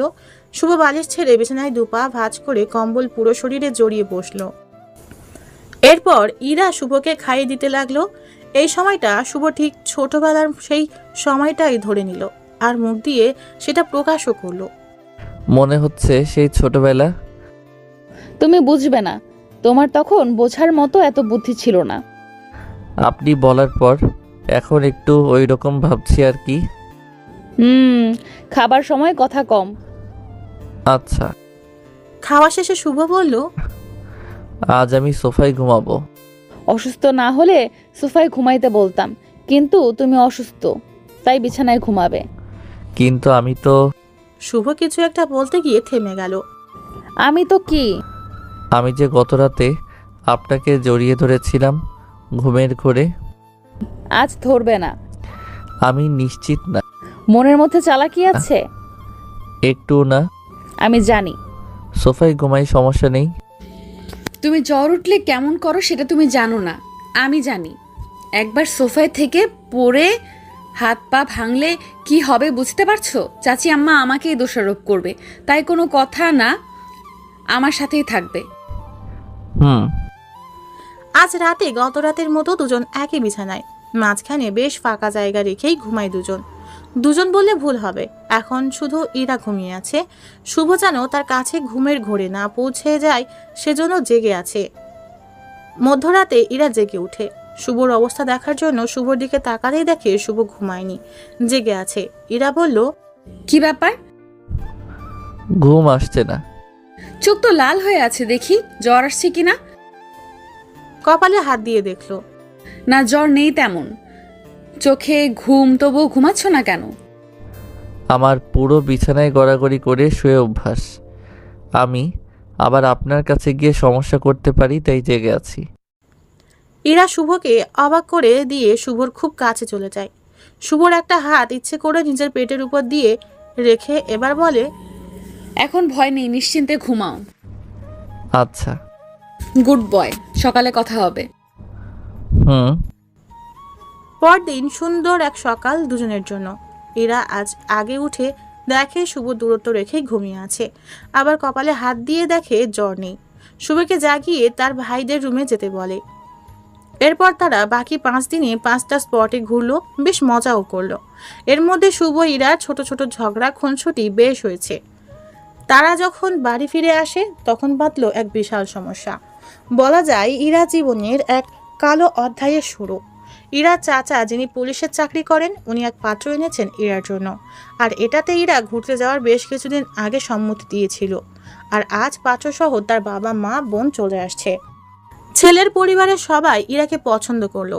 ছেলের বয়স ও ইরার প্রায় কাছাকাছি, আর ছেলে দেখতে ঠিকঠাক, আর বড় ব্যবসাও সামলায়। সবকিছু মিলিয়ে এই বাড়ির মানুষও রাজি হয়, আর ইরা তো আগেই বলেছিল সে রাজি। এদিকে ছেলেপক্ষ দেরি করতে রাজি না একদমই। তারা জানিয়ে দেয় আগামী সপ্তাহে তারা মেয়ে উঠিয়ে নিবে। এটাতেও সম্মতি দেয় ইরার চাচা। ছেলের বাড়ির লোকজনকে বিদায় দিয়ে বাড়ির বড়দের নিয়ে ছোট একটা মিটিং বসলো। এটা বসার কারণ ওই চাচা জানতো শুভ কেন এখানে আসছে, সেই ঝামেলার জন্যই আজকের এই বৈঠক। সেখানে শুভ উপস্থিত, আর ইরাও। শুভর মন একদম বিষণ্ণ সেই সকাল থেকে। এরা অন্য কারো হবে এটা মেনে নিতে পারছে না সে, কিন্তু থামানোর কোনো উপায় নেই। ইরার দিক থেকে কোনো রেসপন্স সে পায়নি, আর ইরাও অনেক মানা করেছে এই ব্যাপারে যেন আর কথা না বলে। এই নিয়ে তো কত রাগারাগি হলো, তাই শুভ এবার অভিমান করে বসলো। বৈঠকে চাচা কথা উঠালেন, তাহলে তোমরা তো জানোই সব কথা। সকাল থেকে সবাই সাথেই ছিলে, ভাবিও ছিল। ও হ্যাঁ, তার আগে একটা কথা বলে নেই, শুভ। চাচা শুভকে ডাকলো। জি বলুন। আমি তো জানি তোমাকে কেন পাঠিয়েছিলেন। পুরনো কথা ওঠানো ঠিক না, তবুও বলতে হচ্ছে, ইরা যে তোমাদের প্রস্তাবে রাজি না, এটা তুমি জানো। জি। তাহলে তো আর কোনো কথা নেই। হুম। সবাই শুভর দিকে বারবার তাকাচ্ছিল, কারণ সে সময় তার মুখে কষ্টের ছাপ স্পষ্ট বোঝা যাচ্ছিল। আচ্ছা ইরামা, তোমার কোনো কথা আছে? না। এরা মন খারাপ করেই কথাটা বলল। ঠিক আছে, আমাদের হাতে সময় কম, তোমরা সবাই কেনাকাটা শুরু করে দাও। আমি কাল বাড়ির ভাই ভাতিজাদের নিয়ে বসবো, দাওয়াতের ব্যাপার আছে তো। বৈঠকে আরো কিছু কথা হলো, এরপর যে যার রুমে। এদিকে শুভ রুমে বসে অঝরে চোখের পানি ফেলছে, তার কিছুই যেন ভালো লাগছে না। হঠাৎ তার দরজায় নক। চোখের পানি মুছে দরজা খুলে দেখে পুষ্প আসছে। কিছু বলবা কি না? আপনি কান্না করছেন? আপু আপনাকে ডাকছে। বলো যাবা না, ব্যস্ত আছি। কিসে ব্যস্ত আছেন সেটা তো দেখতেই পাচ্ছি। মুখের উপর কথা বলবা না, যাও এখান থেকে। শুভ সজোরে দরজা লাগিয়ে দিল। পুষ্প ইরার কাছে গিয়ে ঘটনা বলতে এবার ইরা এসে শুভর দরজায় হাজির। শুভ দরজা খুলে দেখে ইরা।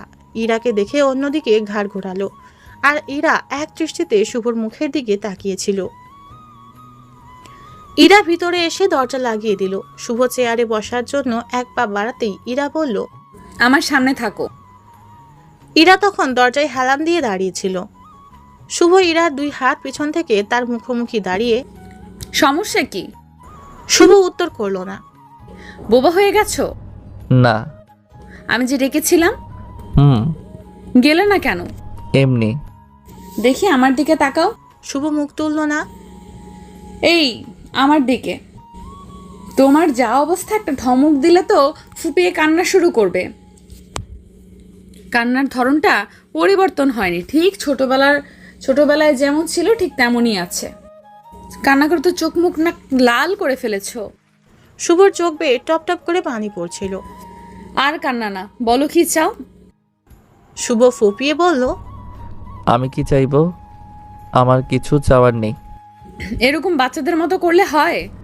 তো কি চাইবো আমি? চকলেট নাকি বিস্কুট নাকি অন্য অন্য কিছু? আমাকে ছোট বাচ্চা পেয়েছেন? আমি তো দেখছি একটা নাদান অবুধ শিশু কান্না করছে। বলো। আমার কিছু বলার নেই। আর কিছুদিন পর কিন্তু আবদার করতে পারবে না। আমার ইচ্ছেও নেই। এত রাগ? আমার কারোর উপর কোনো রাগ নেই। আর আমি মামাকে কল করেছি, আমি কাল পরশু চলে যাব। আমার অনুমতি ছাড়া তোমার এই রুম থেকে বাইরে বের হওয়াও নিষেধ। আর লন্ডন যাওয়া তো দূরের কথা। কাজ আছে কিছু, চলো। আমার ভালো লাগছে না। আমার সাথে থাকলে ভালো লাগবে। আমি যাব না। বড়দের কথা শুনতে হয়, আর আমি বলার পরেও যাবে না? হুম। Good boy. শুভ চোখের পানি মুছল। শুভ ছুটল ইরার পিছু পিছু। ইরা বাগানে আসলো। এসে কিছু জায়গা দেখিয়ে বলল, এইটা তো দেখছো কত বড় বড় ঘাস হয়েছে। হ্যাঁ। চলো, এটা আমরা দুজন মিলে পরিষ্কার করব। ফাইজলামো করেন আমার সাথে? আমি ফাজলামি কোথায় করলাম? আমি ঘাস কাটবো কেন? বাড়িতে তো কাজের মানুষ আছে, তাদের বলো। না, তাদের লাগবে না, তোমার শিখতে হবে। আমার এগুলো ভালো লাগছে না। আপনি কেন বুঝতেছেন না? ইরা আশেপাশে তাকিয়ে শুভ খুব কাছে এলো। শুভর সামনাসামনি একদম গা ঘেঁষে বলল, শুধু আমাকে ভালো লাগে তোমার? এত কাছে আসা ঠিক না। আপনি তো অন্যজনের। সেটা তোমাকে ভাবতে হবে না। কাজ করতে বলেছি, কাজ শুরু করো। কথা না শুনলে আমার মাথায় আগুন লেগে যাবে। ইরা শুভকে দিয়ে জোর করেই সব ঘাস সাফ করিয়ে নিল। তবে কাজ করতে গিয়ে শুভর ডান হাত কেটে যায়। রাতে শুভর খাবার সমস্যা হবে এটা ইরার মাথায় ছিল। তাই সে প্রথমেই শুভর ঘরে খাবার পাঠিয়ে একটু পর নিজেই শুভর রুমে গেল। তার উদ্দেশ্য ছিল শুভকে আবার খাইয়ে দেওয়া আর তাকে খেপিয়ে রাখিয়ে দেওয়া। হেই লন্ডন বয়। শুভ বিছানায় আধশোয়া হয়েছিল। ইরাকে দেখে সোজা হয়ে বসলো। কিছু বলবেন? শুয়ে শুয়ে কি ভাবছিলে? কই কিছু না। আমি যে দেখলাম। এমনি শুয়েছিলাম। আমার কথা ভাবছিলে? দেখেন মেম সাহেব, এমনিতে আপনি আমার হবেন না। একটু পর পর আপনার কথা ভেবে আমার চোখের পানি ফেলতে হয়। আর আপনি আসেন আগুনে ঘি ঢালতে। তার মানে ভেতরে ভেতরে তুমি জ্বলে পুড়ে ছাই হয়ে যাচ্ছ? জানি না। এই ভালো কথা। প্লেটে খাবার কই? খেয়ে নিয়েছি। কাটা হাতেই? হ্যাঁ। উফ, আমি আসলাম তোমাকে খাইয়ে দেওয়ার জন্য। আমার প্রতি আপনার আর দরদ দেখাতে হবে না। আমার জন্ম হয়েছে যে তোমার প্রতি দরদ দেখানোর জন্য। আচ্ছা, আমাকে পোড়াতে আপনার ভালো লাগে তাই না? কি করব বলো? তোমার সাথে ফাজলামো না করলে যে আমারও ভালো লাগে না। আমি এমন ছিলাম না। আপনার হবু বরের সাথে ফাইজলামা করেন যান। ইরা শুভর বিছানায় উঠল। হুট করে শুভর দুই পায়ের উপর গিয়ে বসলো। এগুলো কি হচ্ছে? রোম্যান্স হবে, দেখতে থাকো। ইরা জোর করে শুভকে শুয়ে দিয়ে তার উপর শুয়ে পড়ল। শুভের বুকের উপর দুই হাত রেখে তার উপর থুতনিটা রেখে উপর হয়ে শুয়ে থাকলো ইরা। কম্বলের ভিতরে থাকায় শুভর মুখ দেখা যাচ্ছিল না, তাই বলল, আরে লোডশেডিং লাগছে কেন? ওয়েট, মোবাইলের ফ্ল্যাশ জ্বালিয়ে নেই। ইরা ফ্ল্যাশ জ্বালিয়ে মোবাইলটা বালিশের এক পাশে রাখলো। এখন কম্বলের ভেতরটা বেশ আলো হয়েছে। এটা কেমন ব্যবহার? আপনি অন্যের বউ হয়ে আমার সাথে এগুলো কি করছেন? বললাম তো ফাজলামো করতে আসছি। আমার অসুবিধা হচ্ছে। হোক, আমি তো সেটাই চাই। আমার কষ্ট বাড়িয়ে দেওয়ার জন্য এমন করছেন তাই না? না, তোমার কষ্ট কমানোর জন্য এমন করছি। কিছুদিন পর আপনার অনুপস্থিতি আমাকে শেষ করে দিবে। এখন যে কিছু বলছেন না, আমি জানি। পণ্ডিতি করো তাই না? দাঁড়াও, পণ্ডিত মশাইকে একটু শায়েস্তা করি। ইরা শুভর মুখের দিকে এগিয়ে আসলো, নিজের ডান হাত দিয়ে শুভর মুখ চেপে ধরলো, তারপর কপাল থেকে শুরু করে পুরো মুখে চুমু খেতে লাগলো, ঠোঁট পাদে। শুভ অবাক চোখে ইরাকে দেখছিল। আজ এই পরিমাণ ভালোবাসা পাবে তার কাছ থেকে তা কখনো ভাবতে পারেনি। শুভকে আরো অবাক করে দিয়ে ইরা তার ডান হাতটা সরিয়ে যেই না ঠোঁটে চুমু খেতে যাবে, অমনি শুভ মুখ ঘুরিয়ে নেয়। এই ছেলে, সাহস তো কম না তোমার? এটা ঠিক না। ঠিক বেঠিক আমি বুঝবো, আমার দিকে তাকাও। শুভ ইরার দিকে তাকাতেই ইরা শুভের ঠোঁটে তার ঠোঁট মিলিয়ে দেয়। কিছুক্ষণ চুমু খাওয়ার পর ইরা বেশ জোরে সোরে শুভর ঠোঁটে কামড়ে ধরে। এক পর্যায়ে রক্ত বের হয়। এটা কি হলো? শোধ, ছোটবেলায় নতুন দাঁত দিয়ে আমার গাল লাল করে দিয়েছিলে, এখন তোমার ঠোঁট লাল করে দিলাম। আমি তো তখন অবুঝ ছিলাম। এখন আমি অবুঝ তোমার প্রেমে। 1 সপ্তাহ পর তোমার বিয়ে। থুর, শান্তি মতো একটু প্রেমও করতে দেয় না। কথাটা বলে ইরা চলে যেতে লাগলো। যা করার বিয়ের পর বরের সাথে করবেন। আমাকে জ্বালাতে আসছেন কেন? ইরা ততক্ষণে রুমের বাইরে চলে গিয়েছিল। কথাটা শুনে ফিরে এসে দরজায় দাঁড়ায় আর শুভর দিকে বড় বড় চোখ করে তাকিয়ে থাকে আর বলে, ঠিক আছে, তাই করব, আপনাকে যেন আফসোস করতে না দেখি। জি, দেখবেন না। কথাটা বলে শুভ অন্যদিকে মুখ ঘুরিয়ে নেয়। পরদিন ইরার সাথে কয়েকজন ভাই বোন নিয়ে শহরে যাচ্ছে বিয়ের শপিং করতে। এদিকে সকালের খাবার খেয়ে শুভ তার পছন্দের জায়গা পুকুর পাড়ে বসে আছে। ইরা শুভকে সাথে নিয়ে শপিংয়ে যেতে চায়। সেই খবরটা দেওয়ার জন্য রিফাত আসছে শুভর কাছে। আপু ডাকছে তোমাকে। তুই যা, আমি যাব না। শুনে আসো। কিচ্ছু শোনার নেই। আপু বলে দিয়েছে তুমি যদি আমার সাথে না যাও তাহলে আমাকে নিয়ে যাবে না। তোর আপু এমন কেন? নিজে এসে কথা না বলে আরেকজনকে মাঝখানে নিয়ে আসার কেন দরকার? সেটা তো আমি জানি না। চল। ইরার বাসার সামনে 2টা কার। পেছনেরটা ড্রাইভিং সিটে ইরা বসে আছে। শুভ এসে কারের জানালার পাশে দাঁড়াতেই, ওঠো। আমি যাব না। শুভ অন্যদিকে তাকিয়ে, আমি বলছি। আমি লন্ডন যাব। আমাকে রাগালে সমস্যা হবে, ওঠো বলছি। না। শুভ, আমি কিন্তু এখন রেগে যাব। সব সময় তো রেগেই থাকেন। কথাটা বলতে বলতে দরজা খুলে সামনের সিটে বসলো। এরা মুচকি হেসে ড্রাইভ করা শুরু করলো। এদিকে পিছনে 3 জন যে যার মতো মনোযোগ দিয়ে মোবাইল দেখছে। শুভ এক দৃষ্টিতে সামনে তাকিয়ে আছে। ইরা একটু পর পর আর চোখে শুভকে দেখে তার অবস্থা বোঝার চেষ্টা করছে। এভাবে কিছু সময় যাওয়ার পর ইরা বলে, পেছনে যদি ওরা না থাকতো আমি ইচ্ছে করে গাড়িটা খাদে ফেলে দিতাম। শুভ চুপ। কেমন হতো? জানি না। পেছনে ছোটরা আছে, কথা স্বাভাবিকভাবে না বললে আপনার সমস্যা হবে, কথাটা মাথায় রাখবেন। আমি একটা কথা বলি। হ্যাঁ বলো। আপনি বিয়ে করছেন ভালো কথা, আমি থাকবো বিয়ে পর্যন্ত সেটাও বলেছি, কিন্তু সব কিছুতে আমাকে টানার কি দরকার? তুমি পালিয়ে যেতে পারো। আমি কি চোর? হ্যাঁ, ওইরকম কিছুটা। আমাকে সব কিছুতে টানছেন কেন? আমাকে তো ভালোবেসে সেই মজা বোঝাবো, বুঝবা ছ্যাঁকা কি জিনিস। তাই? তাই। ঠিক আছে। এরকম ছোট ছোট তর্ক করতে করতে তারা শহরে একটা বড় শপিং মলের পাশে গাড়ি পার্কিং করালো। গাড়ি থেকে নেমে যে যার মতো চললো। এদিকে শুভ ইরাকে রাগানোর জন্য পুষ্পর সাথে চলা শুরু করেছে। আর ইরার সাথে রয়েছে তার অন্য একটা ছোট বোন। শুভ পুষ্পকে খুব কেয়ার করা শুরু করেছে। যে জিনিস কিনছে সেটা শুভর পছন্দে কিনছে পুষ্প। ব্যাপারটা এটার ভালো লাগছে না। এক পর্যায়ে পুষ্পের গায়ে হাত দেওয়া শুরু করলো। হাত ধরে হাঁটতে থাকা, মাথার চুলগুলো এলোমেলো হলে সেগুলো গুছিয়ে দেওয়া, সবকিছু করছে। পুষ্পকে সেটা আগেই বলে নিয়েছিল শুভ। বিয়ের শাড়ি পছন্দ করার জন্য ইরা শুভকে ডাকলো, কিন্তু শুভ পাত্তাই দিচ্ছে না।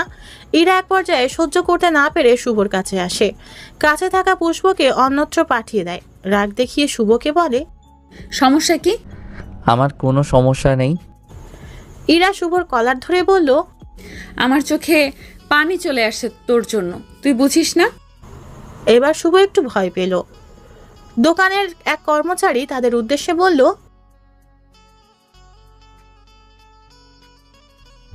আরে ভাই আপনি বসুন তো, এটা আমাদের ভাই বোনের ব্যাপার। বেশি বেশি করতেছিস কিন্তু। তো আমি আপনার কে? সব কিছু। সব কিছু হয়ে লাভ আছে যেখানে অন্য কারো হবেন? বিয়ের আগের দিন পর্যন্ত তুই আমার সব কিছু। তার মানে বিয়ের পর বর আপনার সব কিছু? হুম। বাহ, এই হলো মেয়ে মানুষ। দেখেন আমি পুষ্পকে ভালোবাসি, আপনার বিয়েটা হোক, তারপর আমি ওকে নিয়ে যাব। আমি ছাড়া কাউকে ভালোবাসতে পারবি না। এখনো শুরু করিনি, আপনার বিয়েটা হোক তারপর। না, বিয়ে হলেও না। আপনি এদিকেও যাবেন না ওদিকেও যাবেন না, আমি কোন দিকে যাব? আমার দিকে আসতে হবে। কলার ছাড়ুন, সবাই দেখছে। দেখুক। আমার মান সম্মান শেষ। কেউ তো তোকে চেনে না। না চিনল তবুও। জড়িয়ে ধরবো। কি? ধরবো। আপনার মাথা এমন কেন, সমস্যা আছে? না, সমস্যা ছিল না, তুই বাড়িতে আসার পর থেকে হয়েছে। হায় রে। ধরি? পরে। এখন ইচ্ছে করছে। লজ্জা তো করেন। আমি এখন জোর করব না, আমার হাত ধরে থাকবে আর আমার পছন্দের সবকিছু কিনে দেবে। আমার কাছে টাকা নেই। টাকা আমি দেব। আমি কি তোমাকে দিতে বলেছি? শপিং শেষ হতে সন্ধ্যা নেমে আসলো। ইরা সবাইকে পাঠিয়ে দিল শুভকে কাছে রেখে। পরদিন সকালবেলা ডেকোরেটরের লোকজন এসে বাড়ির ডেকোরেশনের কাজ শুরু করেছে। শুভ বাইরে একটা টুলে বসে পেপার পড়ছে। আজ যে তার যাওয়ার কথা, তার মধ্যে সেরকম ভাব দেখাই যাচ্ছে না। এক মনে পেপার পড়েই যাচ্ছে। এদিকে ইরা লুকিয়ে শুভর দিকে খেয়াল রাখছে চলে যায় কিনা, আর সবাইকে জানিয়ে দিয়েছে শুভ যেন চলে না যায়। এরপর থেকে সারা দিন দুজনের একবারের জন্যও দেখা হয়নি, কারণ ইরা ইচ্ছে করে তার সামনে যায়নি। সন্ধ্যায় শুভ কাজ করছিল বাড়ির বড়দের সাথে। রিফাত মুচকি মুচকি হেসে শুভর সামনে এসে বলল, ভাইয়া, কি হয়েছে? কিছু মনে না নিলে একটা কথা বলি। কাজ করতেছি, এখন না, পরে বলিস। না, এখনই বলতে হবে, পরে ভুলে যেতে পারি। বল, কি বলবি? আপনি প্রথম যিনি প্রেমিকের বিয়েতে হাড়ভাঙা পরিশ্রম করতেছেন যাতে তার বিয়েটা ভালোভাবে হয়। এই তোর হাসি বন্ধ কর। শোন, তোর যে মাথা, এই মাথা দিয়ে এই কথা বের হওয়ার কথা না। এটা শেখানো কথা। কে শিখিয়ে দিয়েছে? শুভ বুঝতে পেরেছে কথাগুলো শিখিয়ে দেওয়া। কিছু সময় পর আবার রিফাত আসলো, তবে এবার মুচকি মুচকি হেসে নয়, একদম গাল ফুলিয়ে। শুভ বুঝে গিয়েছে রিফাত বকা শুনেছে। শুভ জানে ইরা বকা দিয়েছে। এভাবে টুকটাক কাজ করে দিন পার করতে থাকে শুভ। গায়ে হলুদের দিন সকালবেলা সব আত্মীয় স্বজন আসতে শুরু করে। আস্তে আস্তে বাড়িটাতে মানুষের ঢল পড়ে, শুধু আত্মীয় স্বজন দিয়ে। শুভর মধ্যে একা পড়ে যায় একদম। এমনকি দুপুরের পর নিজের রুমে এসে দেখে চারটা মেয়ে বসে বসে গল্প করছে, তাদের একটা কেউ শুভ চিনে না। তাদের উদ্দেশ্যে শুভ বলে, আপনারা একটু বাইরে যান। কেউ যেন ডিস্টার্ব না করে, তাই শুভ দরজা লাগিয়ে শুয়ে পড়ল। এদিকে সন্ধ্যায় শুভ ঘুম থেকে উঠে বাইরে আসলো। উঠানে এখন হলুদের অনুষ্ঠান শুরু করার জন্য রমণীরা বেশ ব্যস্ত। শুভর এগুলো একদম সহ্য হচ্ছিল না। অনেকগুলো সিগারেট নিয়ে এসে সে পুকুর পাড়ে বসলো।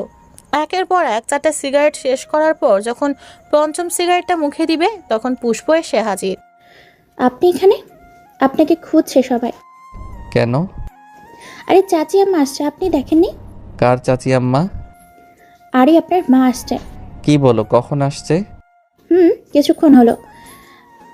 আপু আমাকে এখানে পাঠিয়েছে দেখতে যে এখানে আছেন কিনা। আর আপনি সিগারেট খেয়ে চোখ মুখের এই অবস্থা করেছেন। শোনো, আমি এখন যেতে পারবো না। আমি মায়ের সামনে গেলে আমি ধরা পড়ে যাব যে আমি সিগারেট খেয়েছি। ভাইয়া, চাচি আম্মা খুব খেপেছে, আপনাকে না পেয়ে ভেবেছে আপনি চলে গেছেন। বাড়ির সবার উপর রাগ ছাড়ছে এখন। আমি যে কি এক মহা বিপদের মধ্যে পড়লাম। আচ্ছা দেখি চলো। মা আসায় শুভর এবার বেশ ভয় পেল। শুভ বাড়ির উঠানে এসে দেখে সবাই নীরব। হলুদের অনুষ্ঠানও থেমে গেছে। শুভ ভয়ে ভয়ে এসে মায়ের সামনে দাঁড়ায়, মাথা নিচু করে। আমার দিকে তাকা। শুভ তাকালো, সাথে সাথে দুই গালে 4টা থাপ্পড়। এরা হলুদের স্টেজে বসা থেকে উঠে এসে চাচি আম্মাকে থামালো আর বলল, মারছেন কেন? ও তো কিছু করেনি। ইরামা, আমি ওকে এমনি এমনি মারছি না। ওর চোখ দেখেছো, লাল হয়ে আছে, ছাইপাশ খেয়েছে, আমি সেটা বুঝেছি। আচ্ছা হয়েছে, আপনি গিয়ে এখন একটু বিশ্রাম নিন। তোকে আমি পরে দেখাচ্ছি মজা। শুভর মা শুভকে উদ্দেশ্য করে বলল। শুভর মা উঠান থেকে চলে যাওয়ার পর, কি হয়েছে, কোথায় ছিলে? শুভ কোনো কথা না বলে উঠানের এক পাশে চলে গেল। ইরাও আর কিছু না বলে স্টেজে বসলো। একে একে সবাই ইরার গায়ে হলুদ মাখাতে লাগলো। তবে আশ্চর্যের বিষয় হচ্ছে, ছেলের পক্ষ থেকে কেউ হলুদ দিতে আসেনি। এ নিয়ে কথা উঠলে বড়জনেরা বলে বরপক্ষের বাড়িতে কিছু ঝামেলা চলছে, তাই তারা আসবে না। ইরার হলুদ দেওয়া শেষ, তবে শুভ বাদে সবাই হলুদ লাগিয়েছে। ইরা আবার পুষ্পকে দিয়ে ডেকে পাঠায় শুভকে। শেষ পর্যন্ত শুভ ইরার কাছে আসে না, হলুদও দেয় না। রাতে শুভ আর তার মায়ের মধ্যে বেশ কথাবার্তা শুরু হয়। আমাকে এখানে পাঠালেন কেন? আমি কি বিদেশে ভালো ছিলাম না? তোর ভালোর জন্য এখানে পাঠিয়েছে। হয়েছে, কত ভালো করেছে আমার, সেটা আমি বুঝেছি। দেখ, রাগ করিস না। ইরা তোর বউ না হলো, তুই তো তোর শেকড়ের সম্পর্ক জানলি। সেটাতে লাভ হয়েছে বুঝলাম, কিন্তু এদিকে আমার বিশাল ক্ষতি করে ফেলেছ। তুমি জানো আমি তাকে ছাড়া কিছু ভাবতে পারছি না এখন। সে আমাকে ছোটবেলার কথা শুনিয়েছে, আরও কত কি।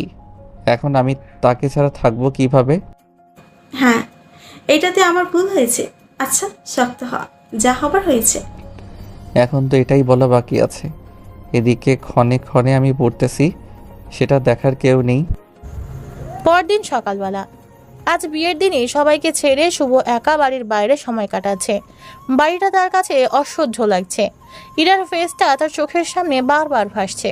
সবকিছু মনে করে কেমন যেন পাগলের মতো হয়ে যায় সে।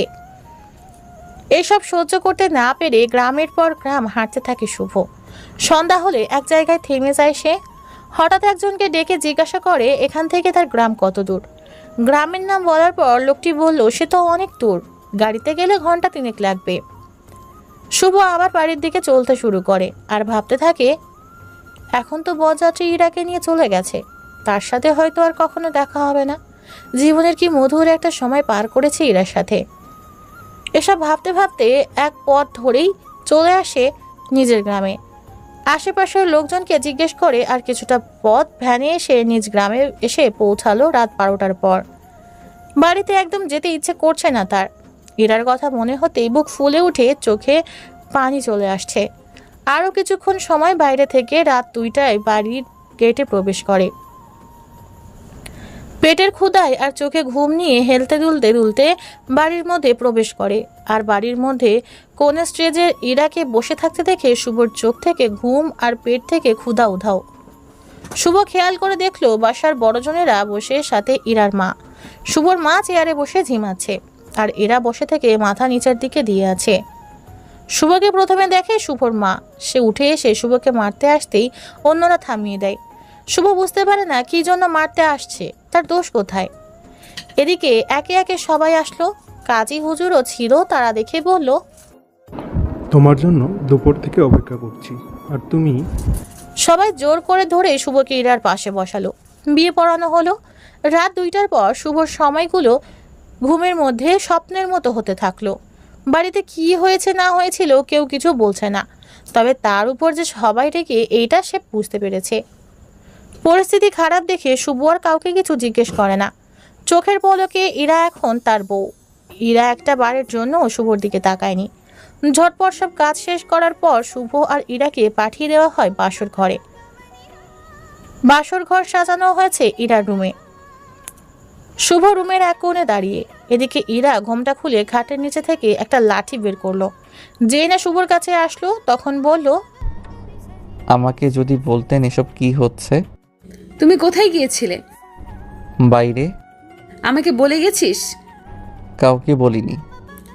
আজ এই গুরুত্বপূর্ণ দিনে তুই বাইরে গেলি কেন? তো কি করব? কি করবি মানে? আমি কিন্তু এবার তোর মাথা ফাটাবো। সেটাই করেন এখন। আমার মাথায় কিচ্ছু ঢুকছে না।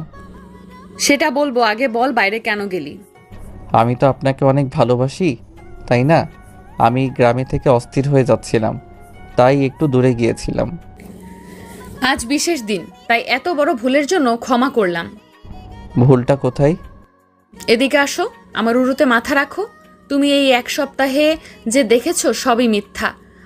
আমাকে যারা দেখতে আসছিল তারা আমারই লোকজন। আমি চাচাকে দিয়ে এসব করিয়েছি, আর বাড়ির মানুষও তোমার থেকে সব লুকিয়েছে। বিয়েটা তোমার সাথে আমারই হওয়ার কথা আজ, আর সেটা তোমাকে সারপ্রাইজ দিয়ে।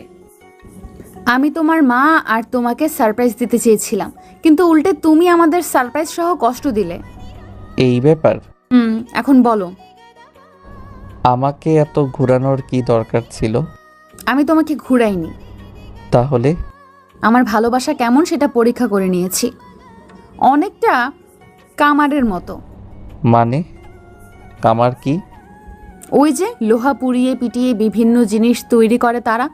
তুমি তো ওই লোহা ছিলে, আমি তোমাকে পুড়িয়ে পিটিয়ে আমাকে ভালোবাসতে শিখিয়েছি। আচ্ছা, সারপ্রাইজ না দিয়ে ডিরেক্ট আমাকে বললে কি হতো? শোনো পাখি, তুমি আমার শখের মানুষ। আমি তোমার জন্য অনেক কিছু সারপ্রাইজ হিসেবে রেখেছিলাম, কিন্তু তুমি চলে গিয়ে সব শেষ করে দিয়েছো। আমি কি আর পাবো না? বিয়ে তো হয়েই গেল, আর তো পাবে না। আচ্ছা, আফসোস নেই, তোমাকে তো পেলাম। কথাটা শুনে ইরা শুভর গালে আর কপালে চুমু খেলো। অমনি শুভ ইরাকে জড়িয়ে ধরে কান্না করতে থাকে।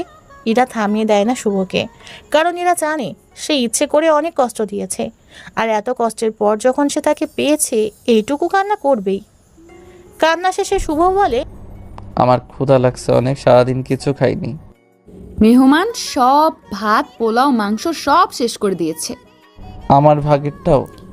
হ্যাঁ। আমি এখন কি খাবো? জানি না। আছে একটা জিনিস। কি? মিষ্টি। কোথায়? ওই যে তোমার ঠোঁটে। এখন এত লজ্জা কোথা থেকে আসলো? জানি না। শোনো, বলো। ভালোবাসি। দুজনেই মুচকি হাসলো।